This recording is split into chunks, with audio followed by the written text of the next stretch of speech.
আকৰ্ষণীয় যুঁজ হ'ব আৰু দেখা গৈছে যে মানে আপুনি যিটো কংগ্ৰেছ দলৰ পৰা প্ৰাৰ্থিত্ব আগবঢ়াইছে আপোনাৰ প্ৰাৰ্থিত্ব প্ৰদানৰ পিছতেই দেখা গৈছে যে সংখ্যালঘু এলেকাত যথেষ্ট ধৰণৰ ৰাইজৰ এটা উৎসাহ দেখা গৈছে ইয়াৰ কাৰণ কি? আসসালামু আলাইকুম, নমস্কাৰ। ইয়াৰ কাৰণ যিটো মানে আছে ধৰক আমাৰ মাইনৰিটি মানুহৰ ওপৰত বিজেপি চৰকাৰে যেনেকুৱা অত্যাচাৰ কৰি আছে বাৰম্বাৰ এটাৰ পিছত এটা হৈয়ে আছে, কিন্তু এইটো চবেই গম পায়। কিন্তু সেইবিলাকৰ ভিতৰত বৰ্তমান যিটো মানে চলি আছে সেইটো হৈছে অকাপ যিটো সিহঁতে পাছ কৰিব বিচাৰিছে। সেইটো যিটো আমাৰ জানে অকাপ মানে যিটো আমি আগতে বুজি পোৱা নাছিলোঁ, কিন্তু বৰ্তমানে সৰু ডাঙৰ সকলোৱে বুজি পায় যে অকাপ বস্তুটো মানে কি, শব্দটোৰ মিনিং মানে কি।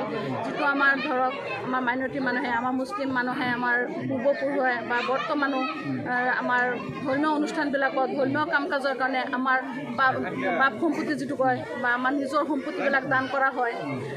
এইটোতো চব ধৰ্মতে আছে, ধৰ্মীয় কামত মানে মাটি সম্পত্তি দান কৰাটো, যিটো আমাৰ ধৰ্মৰ যিটো আমি নিজৰ মাটি সম্পত্তি আমাৰ ধৰ্মীয় কাম কাজৰ কাৰণে দান দক্ষিণা কৰা হয়, তেনেকুৱা মাটিবিলাক মানে কি এটা অকাপ বৰ্ডৰ আণ্ডাৰত থাকে। সেইটো মানে সিহঁতে মানে এতিয়া লৈ যাব বিচাৰিছে চৰকাৰৰ নিজৰ আণ্ডাৰত।